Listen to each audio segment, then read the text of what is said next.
slightly different this year. I was really seeking him, and instead of God giving me kind of a theme, although there is a theme, God gave me a book of the Bible, which is our food. Amen. Really to hone in on for this year. And the way we're going to do it is not just look at it today, but I'm going to bring the overall view of this book. And don't worry, it only has 3 chapters, so I won't be here all the time. But throughout the year, Pastor Mike, Pastor Johnny, Pastor Vicky are also going to give the home groups, maybe about 3 months apart, also a study on each of the verses, so that we keep this theme going through the year. So it's not just for today to forget, but in 3 months' time you'll get another study through your home groups, and we can revisit the theme that God has given to us. But the book that God's given to me is Habakkuk. Habakkuk. Now Habakkuk was one of the 12 minor prophets, and he lived in a time when there was a lot of problems in the land of Israel. Much oppression, many troubles on all sides. He lived about 586 years before Jesus Christ came to earth. But Habakkuk was a bit of a different prophet. You see, most of the prophets, what they did was they would hear from God and speak to the people. Now, Habakkuk did that, but at the same time, Habakkuk heard from the people and also spoke to God. So he was like a two-way prophet, which was a bit unusual for that time and the work of a prophet. But he lived in a time when there was much sin going on in the tribe of Judah. Now Judah was one of the tribes of Israel that God had chosen. And the leaders of Judah, they were persecuting the poor in their midst. And they were putting them down. And this really upset Habakkuk.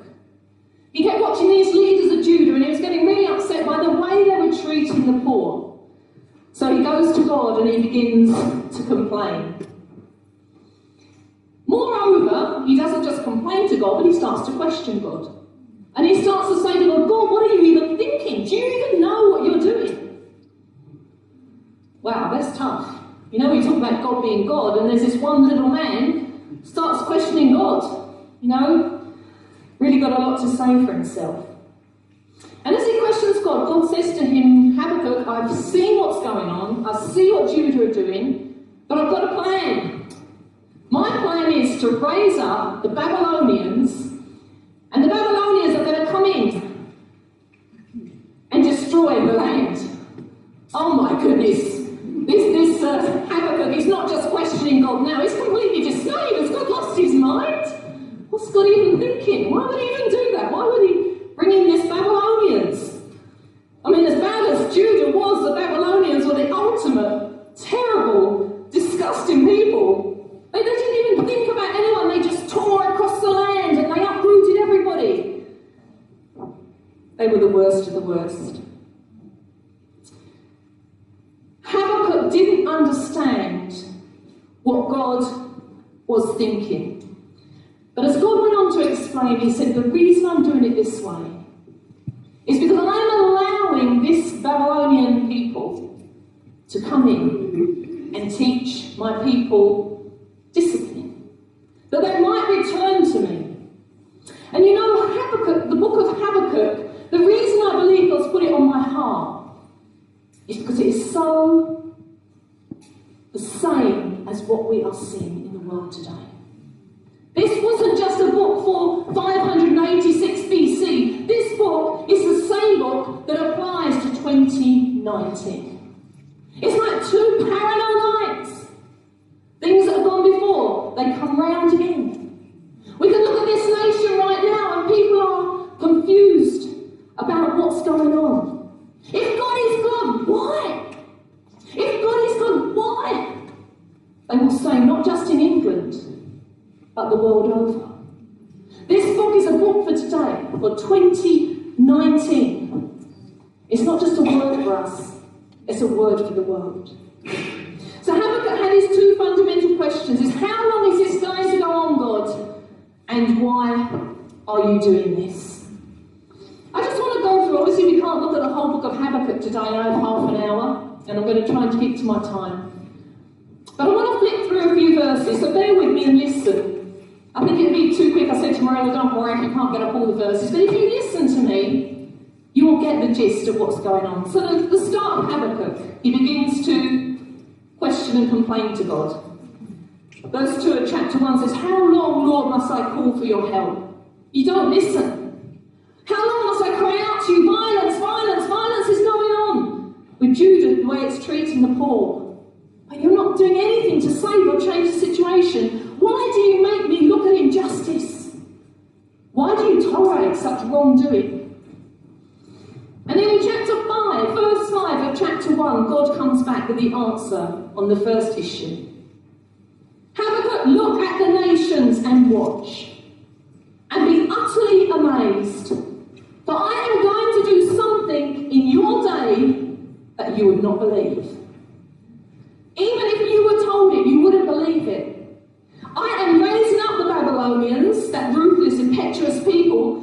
They will sweep across the face of the whole earth, and they will seize dwellings that are not their own. That's what God said to Habakkuk. Can you not see in the world where we live today that things are heightening up?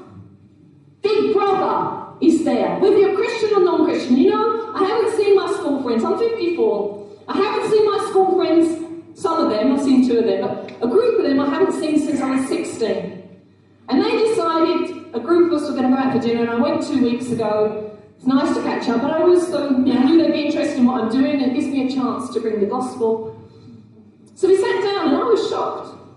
My friends started talking about Brexit, about the current topics of issue, about the gender issues, and they were questioning it all. And I thought, oh my goodness, this is only the Christians that are questioning this, but they think along similar lines to what we think.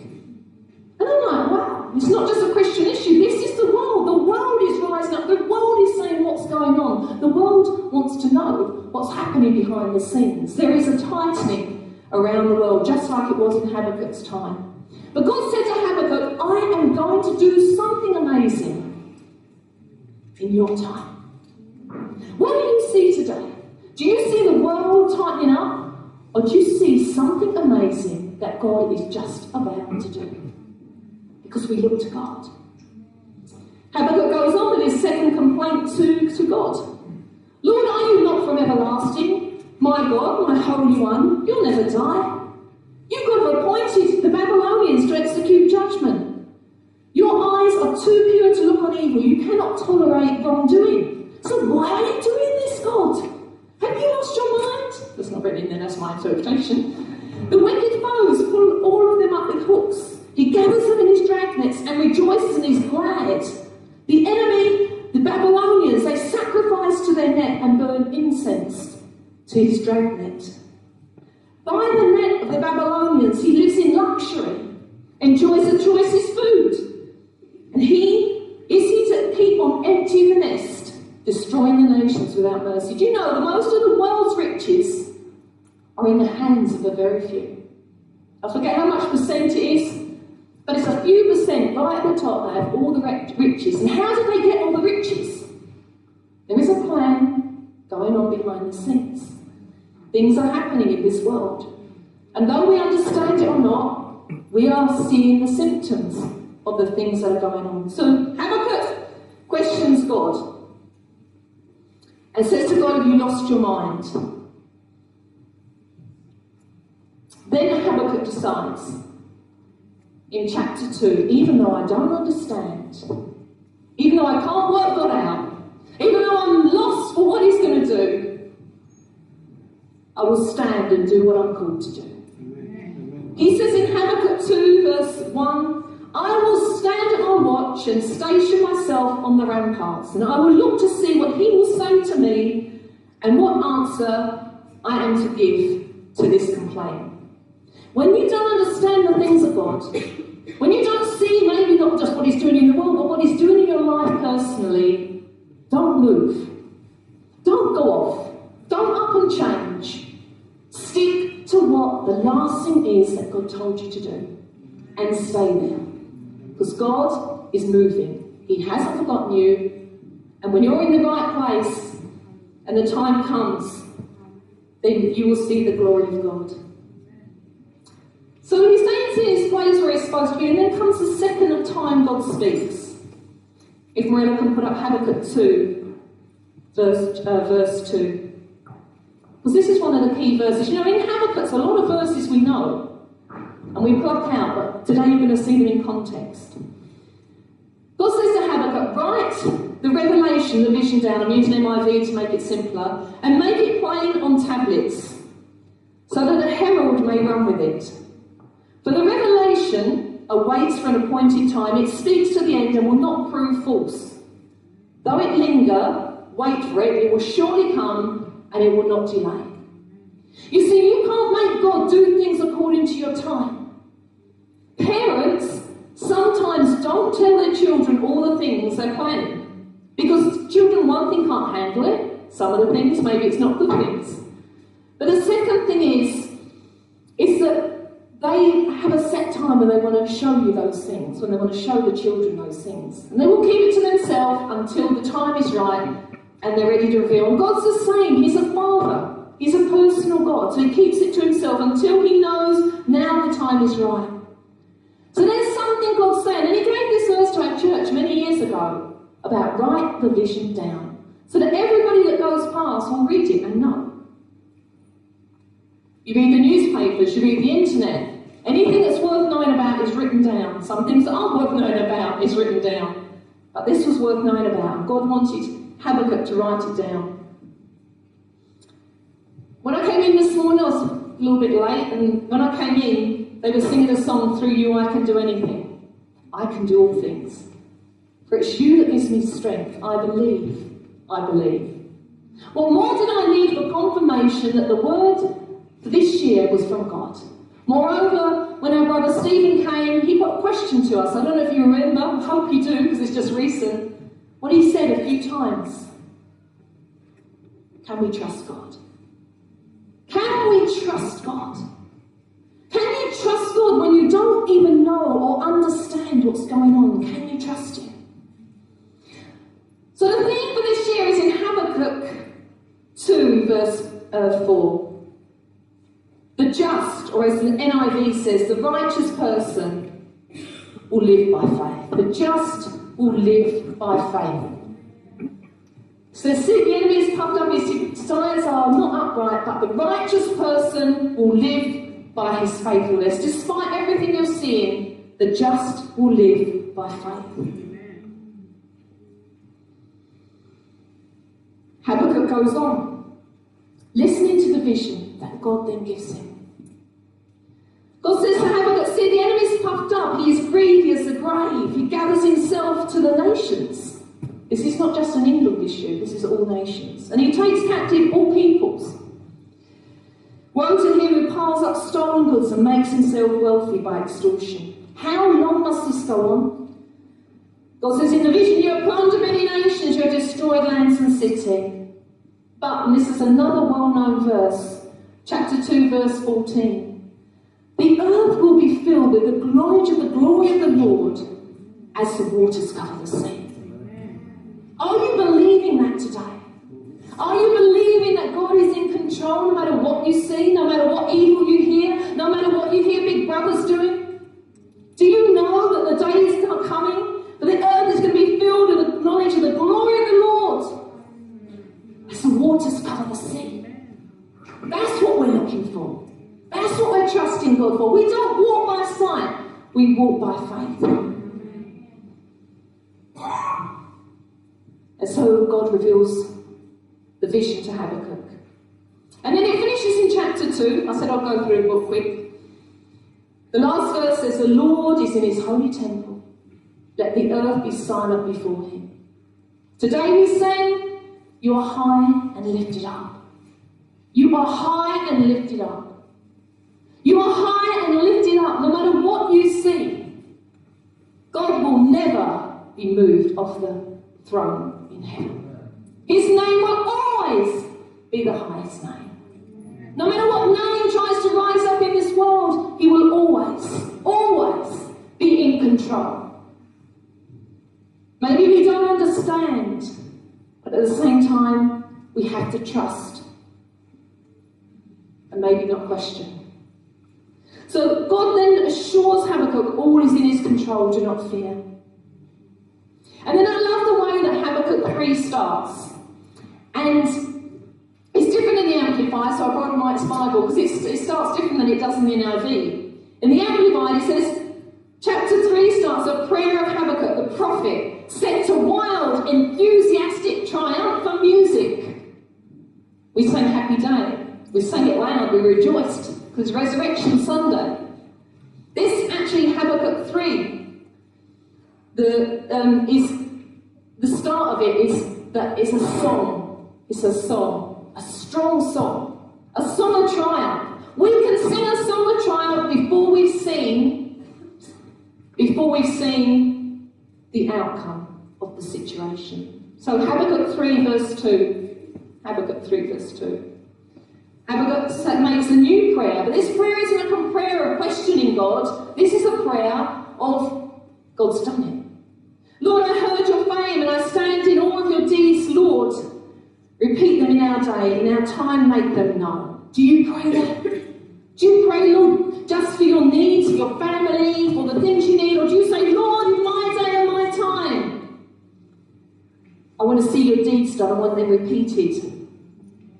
Chapter 3, verse 3. Your glory has covered the heavens and praise fills the earth. Your splendour is like the sunrise. Verse 5 says, you stood and shook the earth.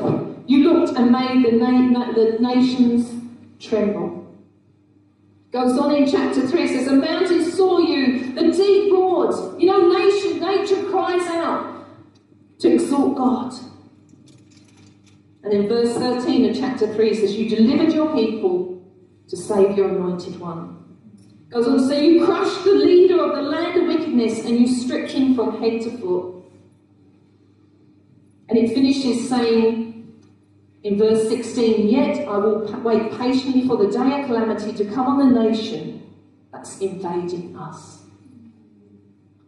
Friends, we need to read what's going on, but we don't need to live by it. We must hear from God in this day and time. And we must be not living by eyesight, we must be living by faith. And I love this way this finishes this book. Habakkuk says in verse 17 of chapter 3, though the fig tree does not bud, though there are no grapes on the vine, though the olive crop fails and the fields produce no food, though there are no sheep in the pen and no cattle in the stalls, yet I will rejoice in the Lord. I will be joyful in God my Saviour. The sovereign Lord is my strength. He makes my feet like the hind's feet, enables me to tread on the heights. Habakkuk came to the conclusion that when the world looks grim, the righteous have to learn to live by faith. Moreover, as we've already heard, through the prayer for Britain, we have the authority to rise up in prayer and change things. That is also God-given to us. God works with us and he works with our prayers. When you don't see the answer of deliverance, are you still going to say, though nothing happens, no crop, there's no fig tree, no budding, but there's nothing for me to see, I know God is good. I know God is my strength. I know God's going to cause me to stand. Do you feel that empowering you today? Or do you get down about the things around you? This book, Habakkuk, is symptomatic of our time, and it tells us that God is going to give us the victory. We need to know how to tap into the Spirit. We need to know how to understand the Spirit. You need to live by the Spirit. So alien to us, we heard it on the Leaders Retreat, but it's what we need to be doing. I said to you big brothers watching us, this morning I went to type up this little word. Morella's got the number 1. the picture, word for the year number 1. I just put on my AOL, and this came up. It said I couldn't access my AOL without saying I agreed to let my information be shared. It said you can check out what information and who it's going to be shared with, so I checked out. Look, how many people know about what I'm looking at and what I'm doing? The list went on and on and on. Every time you're on the internet, Facebook, whatever you're doing, all these people are being given the cookies to know what you're doing. This is not a day and an age to be living in sin. This is a day and age to be living in righteousness. Even on the roads, the cameras on the roads, they're all watching you. Be careful. Live in righteousness. Then you have nothing to fear. We live for the glory of God. We trust in the Lord. So I went through it all and tried to vet it, but me and my techno's not very good, so I thought I'll ask Misha and Vicky later, or Sophie or Sheldon or someone, or Luke even, how I'm supposed to sort this out. Because maybe I want everything I do be known to them, but at the end of the day I have nothing to hide. So if they know I'm a Christian, and they know the sites I look at, I trust in God. Amen. I'm not fearful. Do you see that the world we live in today is the same as the world when the Babylonians were coming? They made a net that says the Babylonians made a net to trap. There is a net being woven to trap the world today. Whether you're Christian or non-Christian, whether you're in the church or just outside the church, you will feel it. My school friends feel it. They feel the pressure at work. They feel the hardship. It's similar to the day when Habakkuk lived. Life is a mystery. We don't understand all the things. And maybe if we did understand everything about life, still we wouldn't be satisfied. We'd always want something else. But these desperate times in which we live make people get desperate. Do you know what? There's another one I've got, the second one, Mirella, the word for the year 2. I saw this, it was a year old. But you know what desperate times do? Whether you're Christian or non-Christian, desperate times make people pray. Amen. If you hear in an aeroplane the plane's going to crash, desperate times make people pray. Desperate times make Habakkuk go to God. Maybe in the beginning he was complaining, but it was the only place he knew to go. He went to God on behalf of the people to see what God was going to say. It says in the newspapers, non-believers call on God when faced with a crisis, despite insisting they are not religious. Why would non-Christians, when they say, oh, there's no God, and they use the OMG things, you know, I hate seeing OMG. Don't say the OMG word. If you don't know what it is, I'll tell you later, but I'm sure you do. But it's not right. When they use the Jesus Christ word, they're allowed those in children's films, but they're not allowed swear words. Friends, what is this world thinking about? What is it coming to? Desperate times make people pray. And God wants people, through the things that are going on, to get desperate and look for a solution. And when there's no man-made solution, they're going to turn to God. Just as they did in the time of Habakkuk.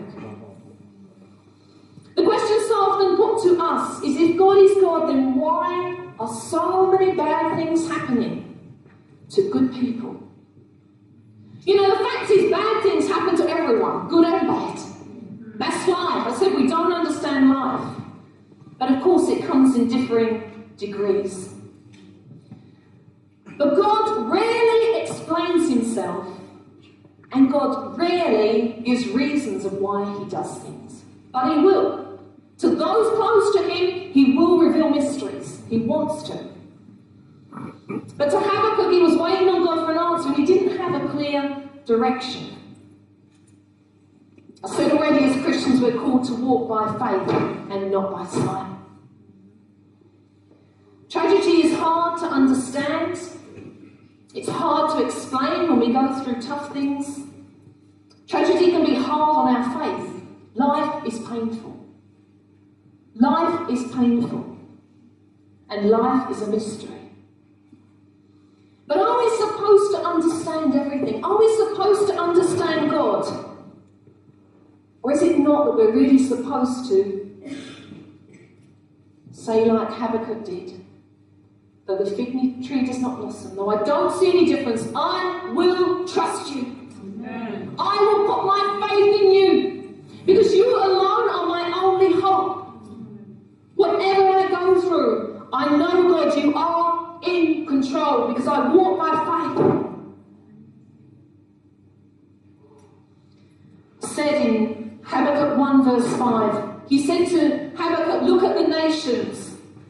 I will do something big in your day that you do not believe.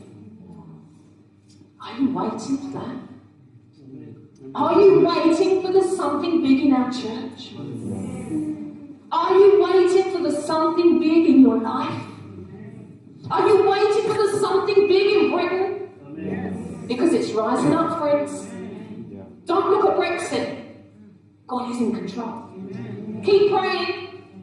Your prayers do much, avail much, a prayer of a righteous man. But God is doing something in our time and our generation. It's for us to see. It's something to get excited about. People are going to say to you, why are you excited? And you're going to say, I'm excited because my God's in control. He has the solution. Do you want to know about him? Because he wants to be your God too. God says, don't worry. In history in terrible times, when it seemed like nothing was happening, God always had his man in position, ready to move in to do the job. In the time of Jezebel and Ahab, it seemed like sin was going throughout the camp of the Israelites. We never heard about Elijah before, but out of nowhere, Elijah blows on the scene. In the time of the Israelites in the Bible, when they were in Egypt, in the slavery, and not only that, but they had the straw taken away and they were expected to produce double. I see that in the world today. I see the teachers and I see the NHS. I see the councils having the facilities taken away from them, and they were told, still produce the same. Money being withdrawn. Where's the money going? Don't you ask yourself, the money's still in the world, but where is it? Money being taken away. But you must still produce the same. People getting stressed and tired because they're under a yoke of oppression in their jobs. Friends, God is in control. God is in control. He will give you all you need. And it was the same for the Israelites in Egypt. It was so tough. They began to cry out. Their cries went up to God. And out of nowhere, Moses rises up and comes back. He's been away for a long time, but he comes back and he goes to Pharaoh on behalf of the Israelites. God said to Habakkuk, the just will live by faith.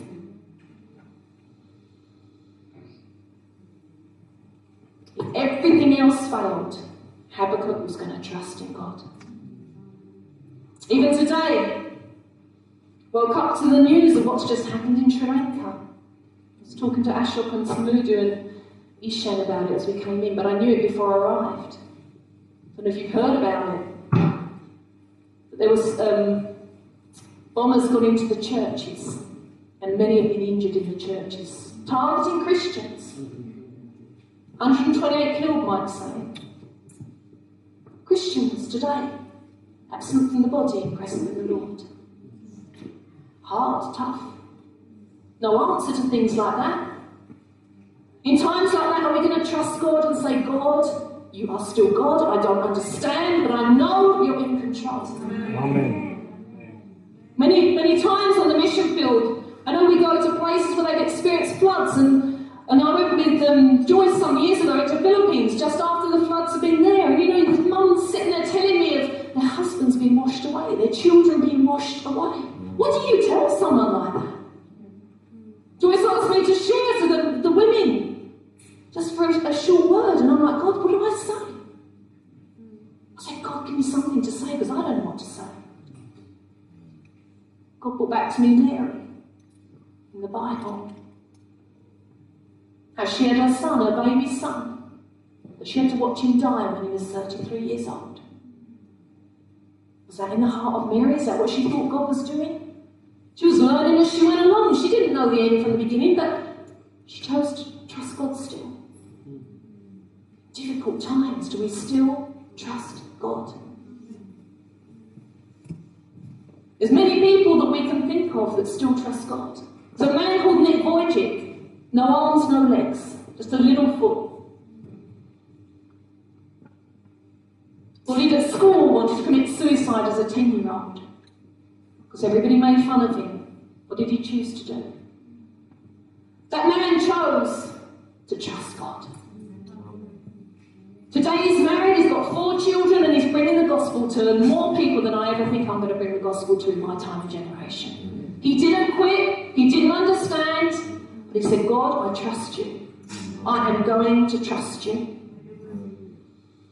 You see, God sees things from a different perspective. He sees things from the mountaintop. He sees things from heaven, and we're down at grassroots level. But when you go up a mountain and you look down, you see a different perspective. In an aeroplane, you look down, you see things differently. Things that are significant here are so insignificant when you're up there. That's why we have to trust Him, friends, in good and in bad.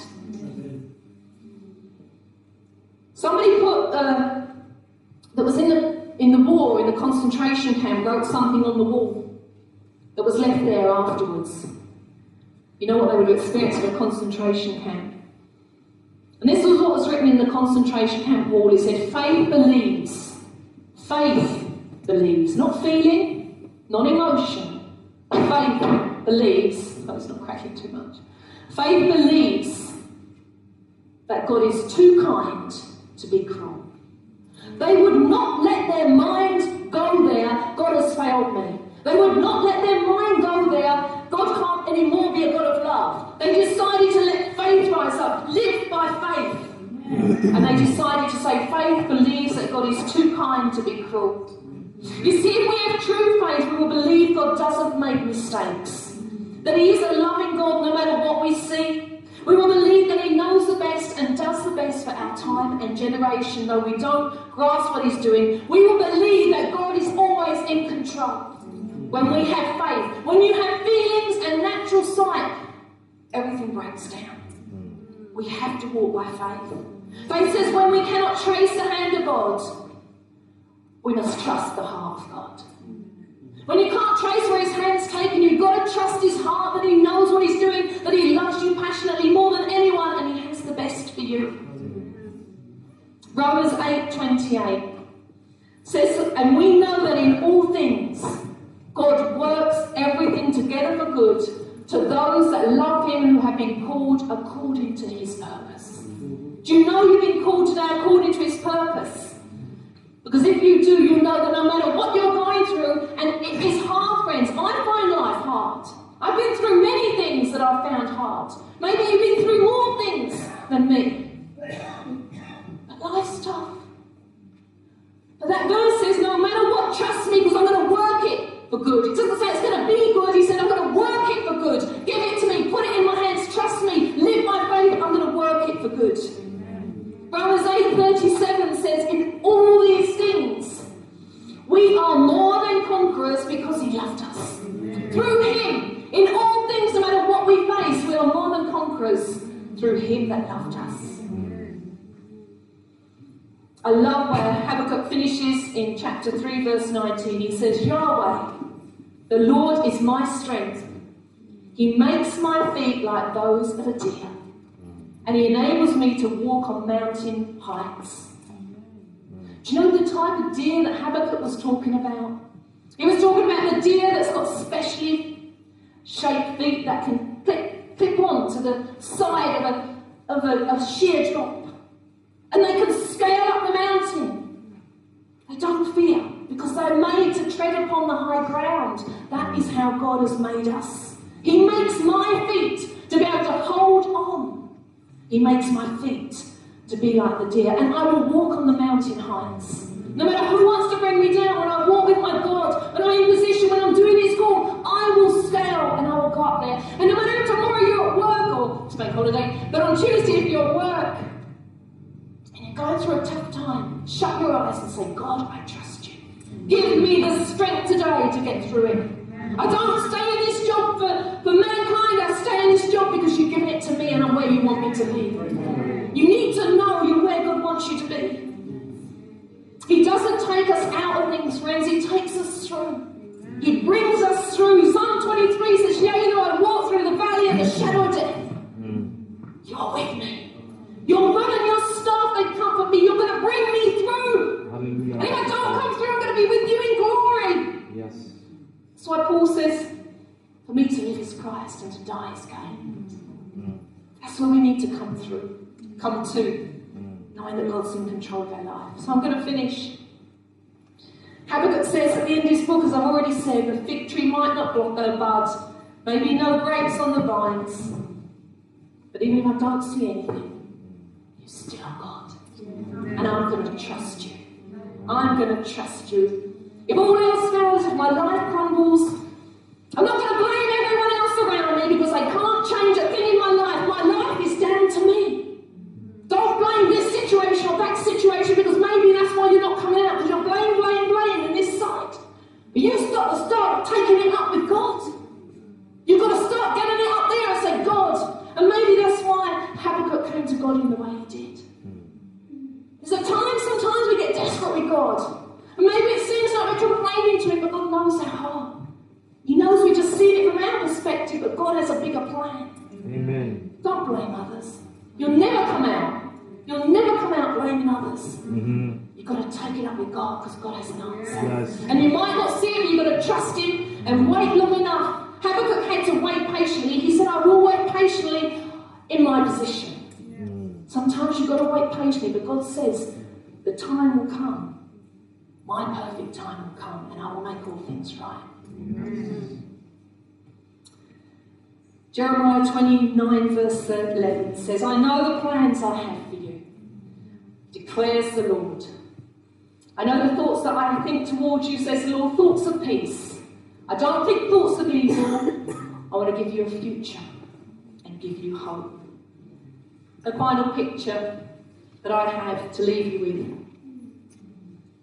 is the theme for this year that we're going to revisit throughout the year. The just will live by faith. The just, stand up with me. Are you going to rise up? I'm going to ask Carlos to come. We're going to sing a song. Are you going to rise up this year and say, I don't understand everything that's going on in my life right now. I don't understand everything that's going on in this country right now, but I'm going to rise up and I'm going to live by faith. When it's taking too long, when you don't understand, when it doesn't make sense, you're going to trust because you know your God is God. You know God is God. You know God's always going to be God. Don't look around, look up. Don't look around like Peter did at the sinking, the water that he began to sink in. Look up, shut your eyes right now. I believe God's saying to some people here, maybe most of you, myself included,